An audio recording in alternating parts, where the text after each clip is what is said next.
Hello, welcome to this video. Thank you for clicking. Today we're going to be talking about how I make my resin jewelry from start to finish, and you can kind of see the process and why it takes me a little bit of time because I put so much love and care into every single product I put up on my Etsy shop, which is obviously linked below. And I hope you enjoyed this video and you learn a little bit more about my process. So let's get into it. So the first thing I do is put my resin and hardener in hot water for about 10 minutes. This will help with the bubbles. And then I set up my work area and I start preparing to mix my resin and hardener. Pour it very slowly and thinly because we're trying to reduce the amount of bubbles, and I'll get more into that later.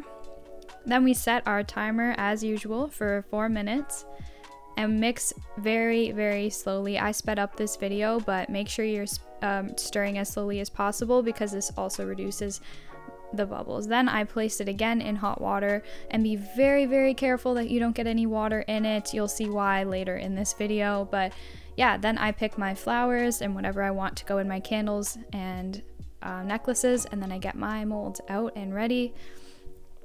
In order to make the necklaces, you just put a flower or plant, whatever it is, into the mold and then pour resin on top of it. And you'll get some air bubbles trapped in these molds because of the plants, so I just try to squeeze those out the best I can because they're pretty large and they can ruin the work once it's cured. To make the candle holders, I just put in a plant or flower and then I fill it to the top with resin, and I take the heat gun to pop those bubbles. Now this is a mistake I made. Make sure you're not putting a flower in that's way too big. If you have to squish it down, the resin's not going to surround it and it won't cure properly. So make sure it's pretty small, because this one didn't work out because the flower was just too big for the mold.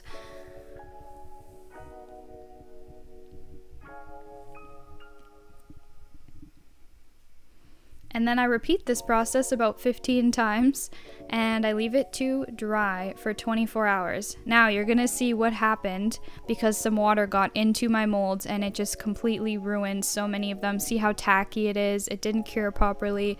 So learn from my mistakes, be careful. Oh yeah, also look, my crusty nails are gone from the previous clips. Then I just pull my mold away from the resin a little bit, and then I take nail polish remover and I pull the mold away from the resin so it can kind of seep down into it, and this just helps with taking it out because sometimes they can get pretty stuck in there. And then I push that down and voila, we have our first necklace. This was probably one of the only ones that actually worked out. Then I sand the top or whatever needs sanding just to make it nice and even. And I use this polish. I think this polish works really great. And then you start covering each side that you want to polish with it, and you're going to be rubbing that really with a lot of force onto a cloth. I was originally going to skip getting polish for the necklaces, but I'm so happy I did because you can see the difference between the cloudiness versus how crystal clear it is.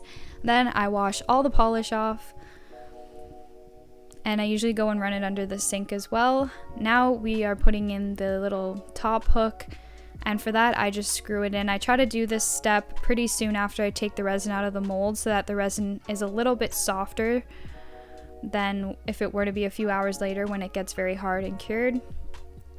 And there we go. Now it looks like a real pendant, aw. Then I take the end of a necklace off just so I can fit it through the hook.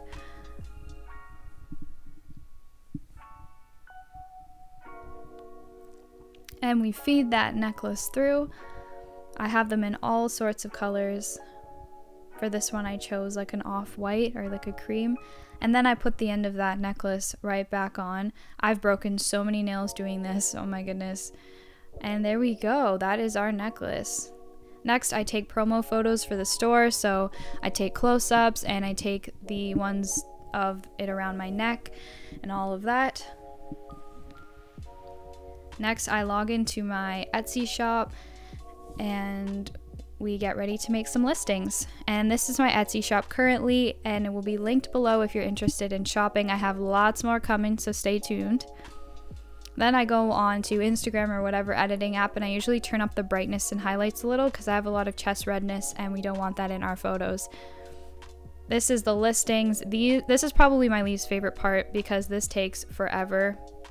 There's so much information you have to fill out when you're making a listing, so doing that 15 times for each necklace or each painting takes a while. Also, all my necklaces have free shipping currently in Canada, so that's fun. Then I go onto my social media folder thing on my notes app, and I copy and paste all the hashtags, which help get a lot more traffic to your Instagram page. So there I have it there, and I have it copy and pasted so it saves me time. Then I go ahead and post it on every social media platform. This also takes forever, and I feel so annoying when I do this. These are the cute little bags that I have. I put my necklaces in that, and I also wrap it in bubble wrap, but for the purpose of this was just an example. Add a personal note in there, and then we close her all up, and it's ready to go.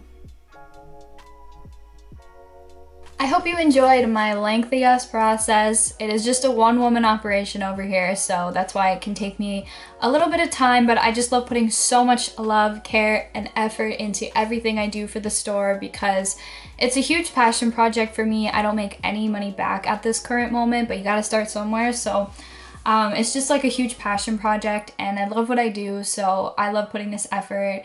Like some days I work, I think most days leading up to putting all these necklaces out, I was working 9 a.m. to 2 a.m. all during the week. But it's worth it to me. I love what I do so much, and I love making the art, and seeing other people enjoy it is like the coolest feeling. Like seeing my art up in other people's homes or the cutting boards I've made. It's just like, it's so surreal because I've never felt like a visual artist myself, like ever. Up until the past like year, I've never been a visual artist, so it's really interesting to see all of these things come to life. So I'm super grateful, and the hard work is totally worth it to me. And so that is all for this week. I hope to see you next Friday or on Monday at my live stream. Thank you so much for watching.